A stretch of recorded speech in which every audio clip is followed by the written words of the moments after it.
Hey y'all, welcome back to my channel. If you're new here, my name is Kristen and I post a video every Monday, so don't forget to hit the subscribe button and the little bell. That'll give you that alert each week. I am soon to be married. I am engaged to my best friend Neil, and today we're going to talk about premarital counseling, what it is, and our views on it, and how we went through this process. So premarital counseling, it sounds scary. It sounds like your marriage is off to a bad start already, but really it's just about getting to know each other and getting to see each other's perspective of how they think marriage will be and kind of agree upon it. So it's not a scary thing. It doesn't mean that your relationship is failing already. It doesn't mean that you need to go to therapy sessions to make it work. It just means that you're taking a little bit of time to make sure everything is good, everything's in the right place, we're on the same page. So Neil and I, when we first got engaged, we didn't want to do marriage counseling with other people because we're very private and it gets emotional and it gets really into your business, and so we decided that we would do it on our own just because we feel more comfortable with each other than, let's say, we didn't have anyone that we could go to. Our pastor just left and moved away, and so we weren't close to anyone yet, so we didn't know who to do it with, so we decided we would do it on our own. So I have these books that I got December 2017, and we started going through them in December and in January of 2018. It's called 31 Creative Ways to Love Each Other, to Love and Encourage Him. And then he had a book, it said 31 Creative Ways to Love and Encourage Her.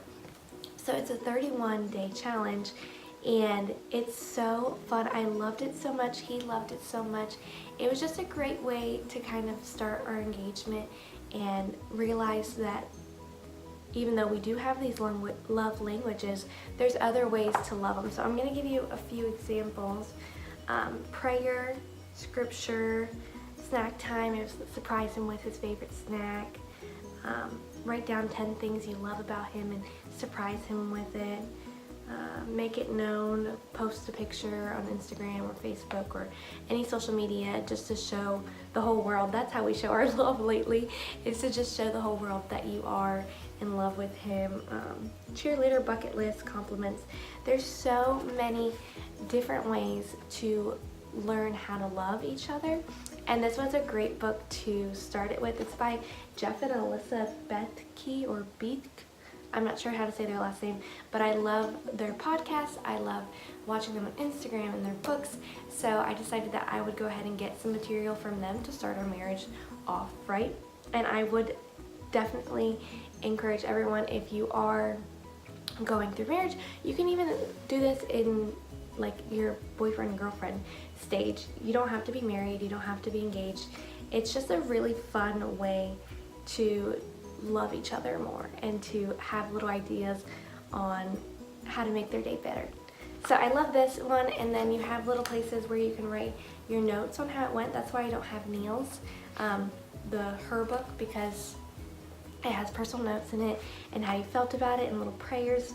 And so I really, really loved this, and I would definitely recommend it to anyone in a relationship. And then, because we weren't going to do premarital counseling with anyone else, we got these books. It's called Love That Lasts, and then 12 Essential Ways to a Love That Lasts for Him and Her. And we were supposed to do this before we got married, but we didn't. Full-time job, full-time student, wedding planning, it all got in the way. So this is actually a little thing that we're going to do in our first months of marriage, and it's by Jeff and Alyssa still. This is not sponsored. I just really love them. I love them as a couple, as parents. They have so many good tips, so you can follow them on Instagram or Facebook.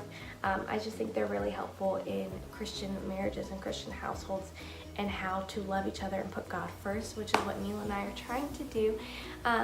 So that is from our premarital counseling that we wanted to do with each other, and we will do this in our first month of marriage, just because it says how we discovered God's better way for love, dating, marriage, and sex. And I think that's very important to have God's perspective on it and to be in a relationship focusing on God and laying down the groundwork that He is in the center of our lives.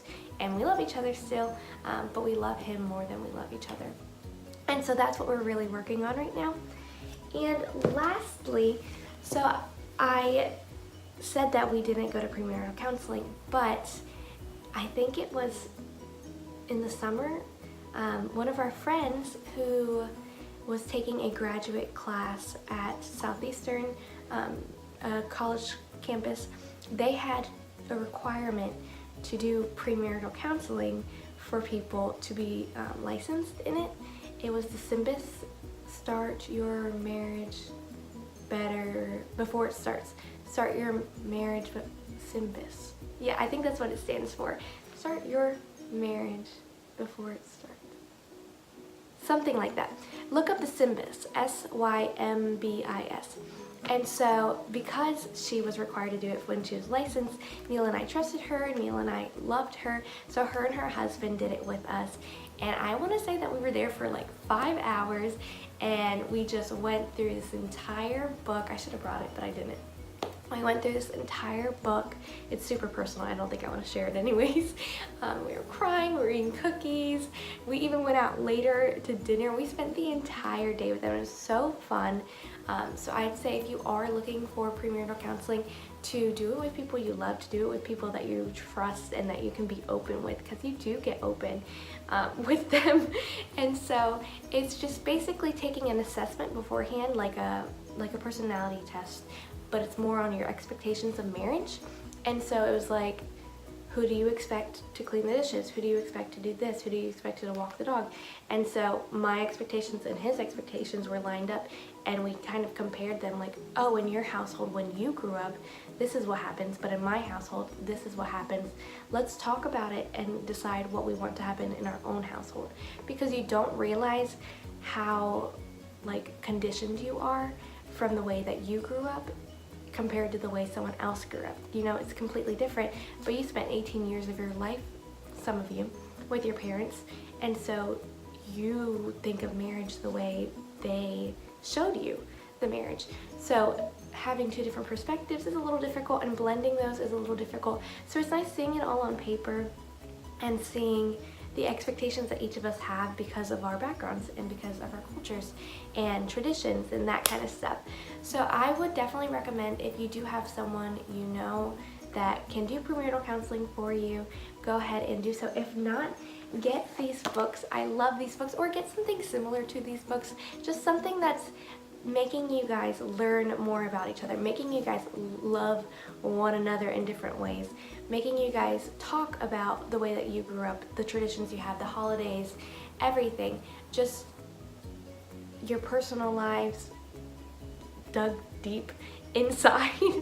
Get into your heart and try to figure out what kind of expectations you're bringing into your marriage, and if they're realistic, or if they're fairy tale expectations, or if there's something that you guys can actually do. So that is all I have to say today. Thanks so much for joining me. If you have any questions about premarital counseling, go ahead and put them down in the bottom. I'm obviously not an expert, but I really, really enjoyed doing it with my friends and Neil's friends. So go ahead and put those below, and I love having conversation with you guys, and follow me on Instagram. All right, bye guys.